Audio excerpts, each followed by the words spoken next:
మా నాన్న పెన్షన్ విషయంలో వ్యక్తిగత కక్షను సాధించారు అని. ఇక ఏ ప్రభుత్వ పనిలోనైనా వ్యక్తిగత కక్షను చూపించడం చట్టపరమైన నేరమే కదా.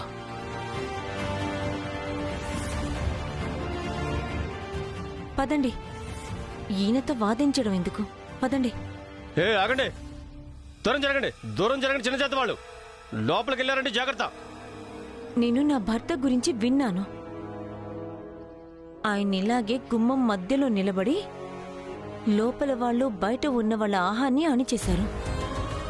ఈరోజు నేను కూడా ప్రయత్నిస్తాను. చూడండి పవార్ గారు, మేము ఇక్కడికి రావడానికి ముందే మీకు బాగా తెలుసు నా భర్త భీమ్రావ్ వాళ్ళ నాన్న పెన్షన్ గురించి మాట్లాడడానికి వస్తాడని కదా. దానికర్థం ఇదే కదా. మీరు కూడా ఆ నరోత్తంతో చేతులు కలిపారు. వెళ్ళండి ఇక్కడి నుంచి. వెళ్ళి రిజిస్టర్ తీసుకురండి. మీ పేరును కూడా ఫిర్యాదు చేస్తాను. నన్ను మీరు మూర్ఖుడిని అనుకుంటున్నారా? ఇదిగో వీళ్ళని బయటికింటే, వీళ్ళను ప్రవేశ ద్వారం బయటికింటే మళ్ళీ లోపలికి మాత్రం రానివ్వద్దు. అలాగే సార్. చెయ్యి వేసి చూపించండి, అప్పుడు చెప్తాను నేను. ఇక మా భార్యాభర్తలిద్దరూ ఇక్కడి నుంచి ఎంత దూరం వెళతామంటే మా నాన్న పెన్షన్ మొదలయ్యేంత వరకు. అందుకే మీరిలా సమయాన్ని వృధా చేసుకోకండి. దానికంటే ఇది ఆలోచించండి, ఈ పరిస్థితులు ఎలా మారతాయో, అలాగే ఎప్పుడు మారతాయో. బాగుంది, చాలా బాగుంది. మీరిద్దరున్నారు, ఇక మీ ఇద్దరికి మీరు మొత్తం సిస్టమ్నే మార్చగలమని అనిపిస్తుందా?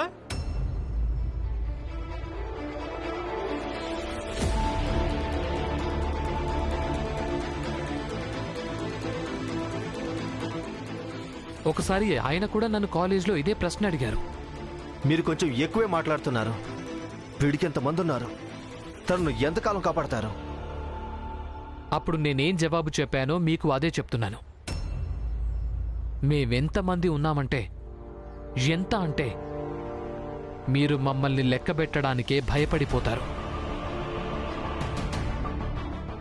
అందుకే మీరు కేవలం ఇది ఆలోచించండి, మా నాన్న పెన్షన్ ఎప్పుడు మొదలవుతుంది అని, అలాగే ఎంత త్వరగా మొదలవుతుంది అని.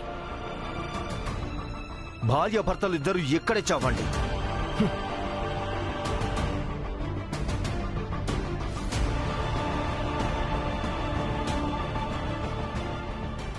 సరే, నిలబడండి. రోజంతా నిలబడండి, ఎలాంటి తేడా ఉండదు. లేదు, మనం వీళ్ళని ఇక్కడ ఇలా నిలబడినివ్వకూడదు. మనం పోలీసులను రమ్మందాం. వాళ్ళే వీళ్ళిద్దరికి బుద్ధి చెప్తారు. నువ్వింక నా మొహాన్ని చూస్తున్నావు. ఇన్స్పెక్టర్ గారిని రమ్మను, అలాగే వీళ్ళిద్దరిని బయటికి గెంటించేయి. నేను ఇప్పుడే రమ్మంటాను.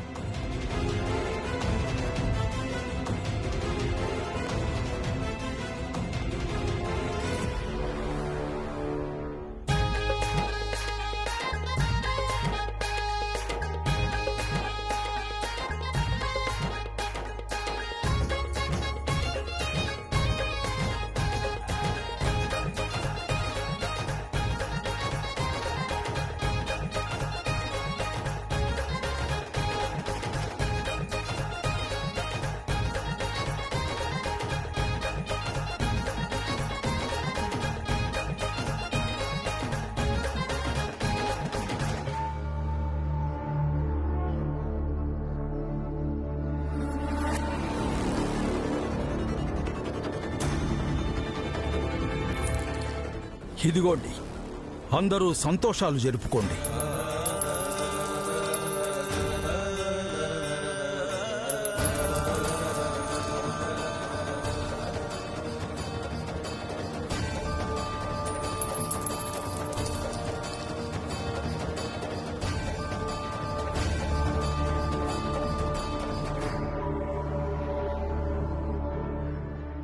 నువ్వు భీమ్రావుకి వదినవు కదూ? దురదృష్టవశాత్తు అవును, నేను తన వదిననే. కానీ నేను మీకు క్షమాపణ చెప్తున్నాను. తనకు అలవాటైపోయింది. ఎప్పుడైనా ఎవరితో అయినా పెట్టుకుంటాడు. నేను మిమ్మల్ని కాదు లక్ష్మి, కాదు. వాడి అలవాటు కేవలం పెట్టుకోవడమే కాదు, వాడికి ఇది కూడా అలవాటే. వాడి జాతేంటో మర్చిపోతూ ఉంటాడు. వాడిది చిన్న జాతి అనేది మర్చిపోతూ ఉంటాడు. ఇక అదే వాడికున్న స్తోమత కూడా.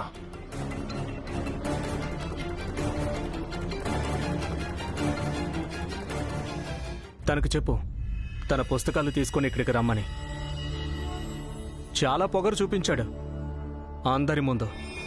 తనకు చదువు మీద ఎంత ఆసక్తి ఉందో చూద్దాం, ఎంత చదువుకున్నాడో.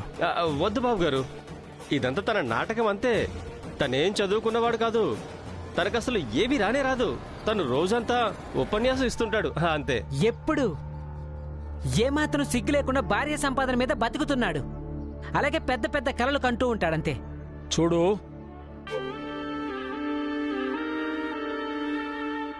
మా తమ్ముడు చెప్పాడు కదా, భీమ్రావుకు చెప్పండి వాడు తన పుస్తకాలు తీసుకుని ఇక్కడికి రమ్మని.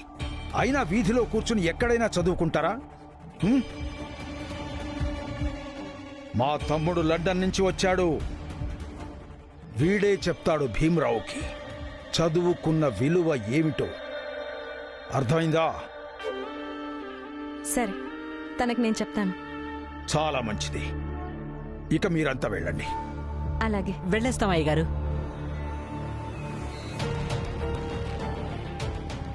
చూడండి, మీరందరూ లోపలికి రండి, భోజనం సిద్ధంగా ఉంది. పద, రా రా రా రా.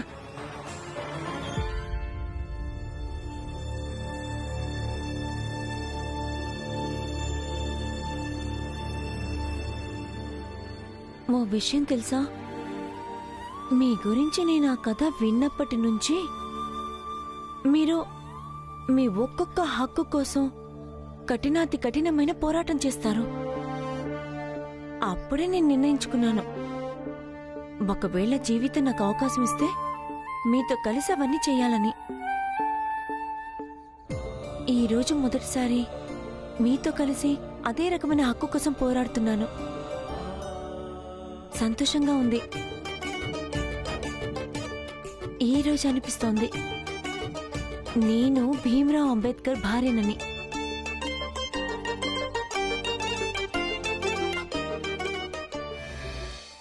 రమా, ఒక భర్తగా నేను ఎప్పటికీ కోరుకోను నా కారణంగా, నా పోరాటాల కారణంగా నువ్వు ఇబ్బంది పడాలని. కానీ ఒకవేళ నువ్వు మనస్ఫూర్తిగా కోరుకుంటే అలాగే. కానీ అలాగే నీ కారణంగా నాకు కూడా బలం లభిస్తోంది.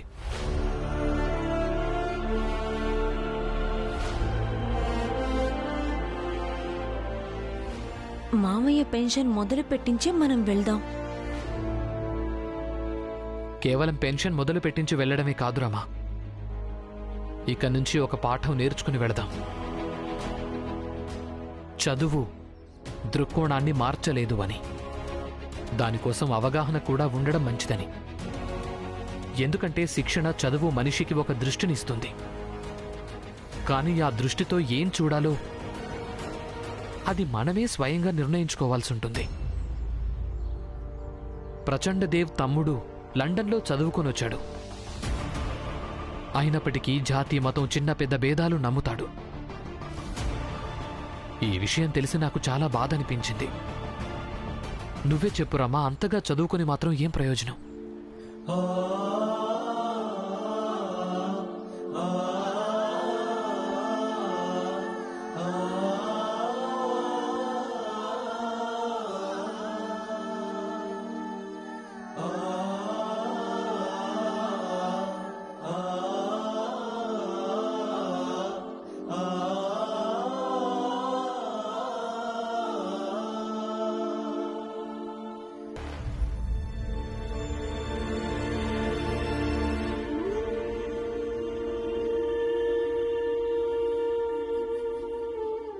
మంచి భార్య,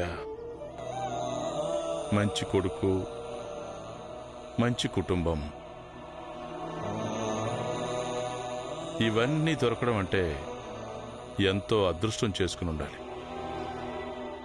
కానీ ఒక మంచి మిత్రుడు దొరకడం కూడా అదృష్టమే అవుతుంది. రంజన్, నాకు గర్వంగా ఉంది. నాకు ఒక్కడే మిత్రుడు దొరికాడు. ఇక వాడు నీలాంటి వాడు దొరికాడు.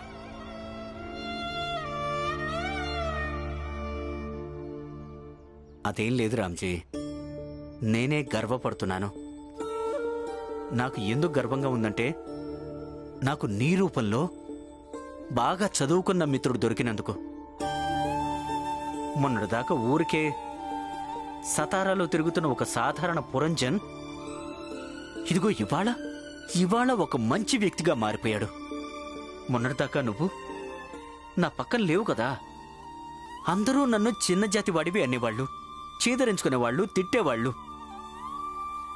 ఈ విషయం ఎంత సాధారణంగా అనిపించేదో అదే ఈరోజు ఎంతో పెద్దది అనిపిస్తోంది.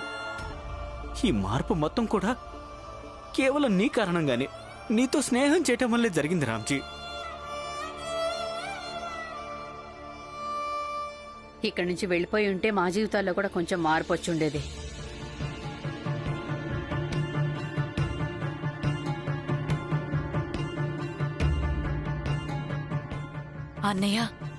అన్నయ్య భీమ్ ఇంకా రమ ఇప్పటి వరకు రాలేదు. నాకు చాలా బెంగగా ఉంది. వదినా, ఇంట్లో ఇంకా మిగతా వాళ్ళు కూడా ఉన్నారు. కొంచెం వాళ్ళ గురించి కూడా బెంగపడండి. వాళ్ళిద్దరేమీ పారిపోలేదు, వచ్చేస్తారులేండి. ఎక్కడి నుంచి వస్తారు? వాళ్ళిద్దరూ కార్యాలయానికి వెళ్లారు. వాళ్ళిద్దరు ఇప్పుడు రాలేరు. భీమ్రావ్ ఇంకా రమ కార్యాలయంలో నాటకం ఆడుతున్నారు. ఏ కార్యాలయంలో? పెన్షన్ కార్యాలయంలో. అక్కడే రామ్జీ పెన్షన్ లెక్కపత్రాలుంటాయి. భీమ్రావ్ మామయ్య పెన్షన్ కోసం పోరాడుతున్నాడు. అయితే ఇది చాలా మంచి విషయమే లక్ష్మి. కనీసం ఈ రోజైనా భీమ్ ఒక మంచి పని కోసం పోరాటం చేస్తున్నాడు కదా. ఎందుకంటే ఆ పెన్షన్ వల్ల నీకు ప్రయోజనం ఉంటుంది. అందుకే భీమ్ పోరాటం మంచిది. అదే వాడు మిగతా వాటి కోసం పోరాడుతున్నాడు, అది తప్పు. వాడు అలా చేయాల్సిన అవసరం ఏమీ లేదు. నేను ఇప్పుడే వెళ్ళి వాడిని ఆపుతాను. మామయ్య, భీమ్రావ్ను ఆపాలనుకుంటే పనికి మాలిన వాదన చెయ్యకుండా ఆపండి. ఎప్పుడైనా ఎక్కడైనా ఎవరితో అయినా వాదించడం మొదలు పెడతాడు. ప్రచండ్ దేవ్ గారి తమ్ముడు విదేశాల నుంచి వచ్చాడు. ఇక ఆయనను కూడా అనవసరపు ప్రశ్నలేయడం మొదలెట్టాడు. ఏదో అడిగాడు. అదేదో ఒక మాట ఉంది. ఏ మాట అది? శాతం. ఎంత శాతం మంది అక్కడ చదువుతున్నారని ఆయన కూడా ఉపన్యాసం ఇవ్వడం మొదలుపెట్టాడు. ఎలాగో ప్రచండదేవ్ శత్రువే, ఇప్పుడు తన తమ్ముడిని కూడా శత్రువుని చేసుకున్నాడు. బాగా చదువుతుంటాడు కదా, సాయంత్రం రమ్మని చెప్పాడు. అయితే భీమ్రావ్ చదువు పరువు పోయినట్టేగా. చాలా బాగుంటుంది. ఇన్నాళ్లకు సరైనవాడు, చదువుకున్నవాడు భీమ్రావుకు తగిలాడు. ఇప్పుడు తనకు అర్థమవుతుంది నిజమైన చదువు అంటే ఎలా ఉంటుందో. ప్రతి చోట వేలు పెట్టడం అంత మంచిది కాదు. మీరెళ్ళి భీమ్రావుకు నచ్చ చెప్పండి. ఇవన్నీ నేను వాడికి తర్వాత నచ్చ చెప్తాను. వాడు అర్థం చేసుకుంటాడు కూడా. కానీ అంతకు ముందు వాడిని ఆపడం చాలా ముఖ్యం. ఎందుకంటే నా పెన్షన్ వల్ల వాడికి ఒక్క పైసా కూడా లాభం ఉండదు. నా పోరాటాన్ని వాడెందుకు పోరాడాలి? నువ్వన్నది నిజమే రామ్జీ. ఇప్పుడు నాకు కూడా అర్థం అవుతుంది. భీమ్ మొత్తం ప్రపంచం కోసం పోరాడినా పర్వాలేదు, కానీ ఈ ఇంటి కోసం ఎందుకు పోరాడాలి? వీళ్ళు తన పోరాటాన్ని గౌరవించట్లేదు కదా. పద.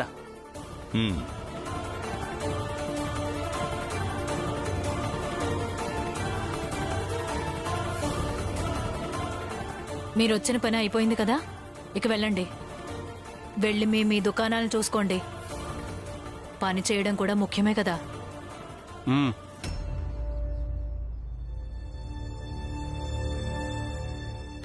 మీరిద్దరూ బాధపడాల్సిన అవసరం ఏమీ లేదు.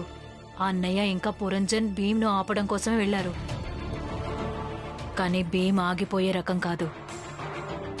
ఎందుకంటే వాడెప్పుడు ఏ పనిలోనూ స్వార్థం చూపించలేదు, ఎప్పటికీ చూపించడు కూడా. అందుకే మీరిద్దరూ వెళ్ళండి, సంతోషాలు జరుపుకోండి.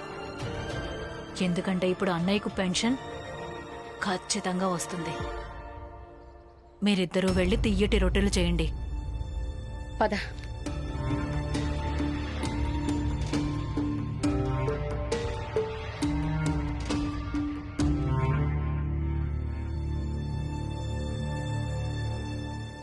తప్పుకోండి, నాకు కొంచెం దారి ఇవ్వండి. నన్ను మాత్రం ముట్టుకోకండి. మీరిద్దరూ చిన్నజాతి వాళ్ళు.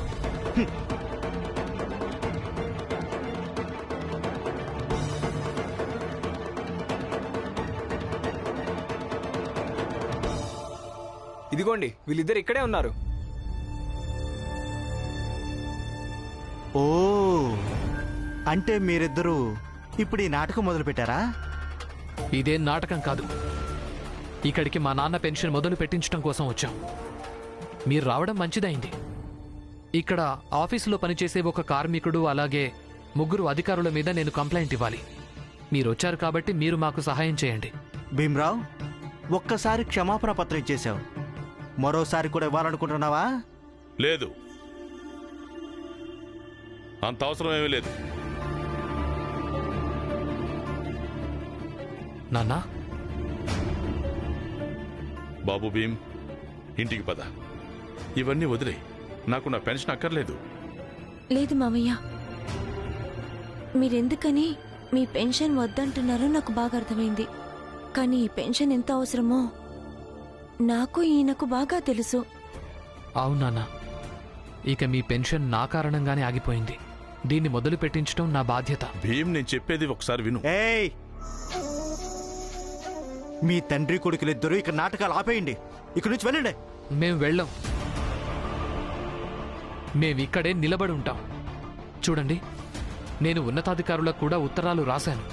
వాళ్ల నుంచి ఎలాంటి జవాబు లేదు. మధ్యలో ఆ నరోత్తమ్ జోషి ఏదో చేసుంటాడనిపిస్తోంది. ఏదో సందేశం వాళ్ల దగ్గరికి చేరవేసుంటాడు, అందుకే జవాబు రాలేదు. మీరు ప్రభుత్వాధికారి కదా, మీరు మాకు సహాయం చేయడం మంచిది. కానీ మీరే మమ్మల్ని ఇక్కడి నుంచి వెళ్ళగొడుతున్నారా? భీమ్రావ్ మీ నానే కదా పత్రం రాయించాడు, తనకు పెన్షన్ అవసరం లేదని. కానీ అధికారులతో మాట్లాడడానికి ఒక అవకాశమైనా ఇవ్వండి. వాళ్లకు నేను నచ్చ చెప్తాను కదా. నువ్వు ఇలా మాటాను కదూ, చూస్తుంటే బలప్రయోగం చేసి మిమ్మల్ని ఇక్కడి నుంచి వెళ్ళగొట్టాలనుకుంటా. ఇన్స్పెక్టర్ గారు, ఎవరెవరిని వెళ్ళగొడతారు? మేమంతా భీమ్కి తోడుగా ఉన్నాం.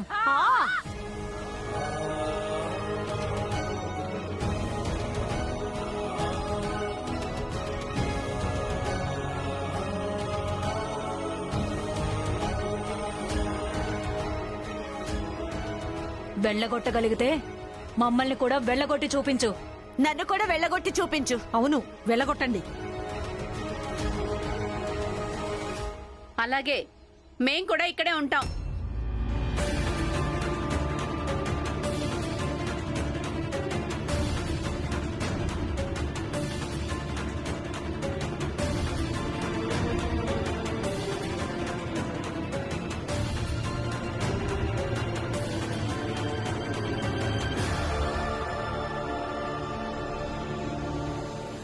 జీజాబాయ్, లక్ష్మి, మీరిద్దరూ ఇంటికి వెళ్ళండి. మీ ఇద్దరి బుద్ధి గురించి నాకు చాలా బాగా తెలుసు. లేదు నాన్న, వాళ్ళ నుండనివ్వండి. ఈరోజే మొదటిసారి ఒక పోరాటంలో భీమ్కు తోడుగా నిలబడ్డారు. బహుశా వాడి పోరాటాల గొప్పతనాన్ని అర్థం చేసుకుంటారేమో. అలాగే వీళ్ళకు కూడా అలవాటు అయిపోతుందేమో. చూద్దాం. భీమ్కు తోడుగా నిలబడ్డాం. అమ్మా, లక్ష్మి, ఇక్కడే ఉండండి. ఇన్స్పెక్టర్ గారు, ముందు మీరు విషయం చెప్పండి. సాధు వాళ్ళమ్మ గురించి ఏమైనా తెలిసిందా లేదా? నేను పోలీస్ అధికారిని. నా పని ఎలా చేయాలో నాకు బాగా తెలుసు. ఆ సాధవును స్టేషన్కి తీసుకెళ్లి 2 లాఠీ దెబ్బలు పడగానే వాళ్ళమ్మ ఎక్కడుందో తను చెప్పేశాడు. ప్రచండదేవ్ గారు, ప్రచండదేవ్ గారు, వాడు విషయం ఏమిటి? ఏమైంది? ఏమవుతుంది? భీమ్రావ్ ఆఫీస్ బయట నిలబడిపోయాడు. అయితే నిలబండి పో. కాపలాదారు పైరవీ చేయడం వల్ల ప్రిన్సిపాల్ యొక్క నిర్ణయాలు మారిపోవు.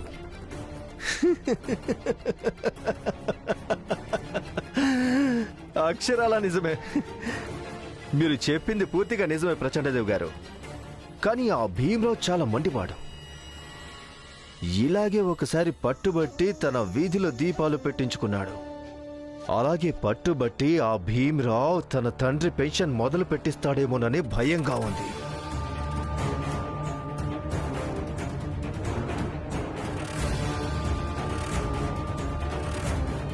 వైభవ్, ఏంటన్నయ్యా? నువ్వు భీమ్రావును పుస్తకాలు తీసుకురమ్మని చెప్పావు కదా. ఇప్పుడు వాడిక్కడికి రాలేడు. ఎందుకు? ఎందుకంటే ఆ భీమ్రావ్ రాత్రంతా ఆ కార్యాలయం బయటే నిలబడి ఉంటాడు. వాట్? వాడికేమైనా పిచ్చా? అలా నిలబడ్డం వల్ల ఏమవుతుంది? నా అభిప్రాయం ఏంటంటే నువ్వు అక్కడికి వెళ్ళడమే మంచిదని, అలాగే ఆ భీమ్రావుకు చదువుకున్న గొప్పతనం ఏంటో తెలియచేయడం మంచిది. అవును వైభవ్ దేవ్, లండన్లో వినోదం కోసం డాన్స్ గీన్స్, మందు గిందు ఏర్పాట్లు ఉంటాయనుకుంటా. ఇక్కడ ఆ చిన్న జాతికి చెందిన భీమ్రావుకు బుద్ధి చెప్తూ వినోదాన్ని పొందుదాం. పదండి.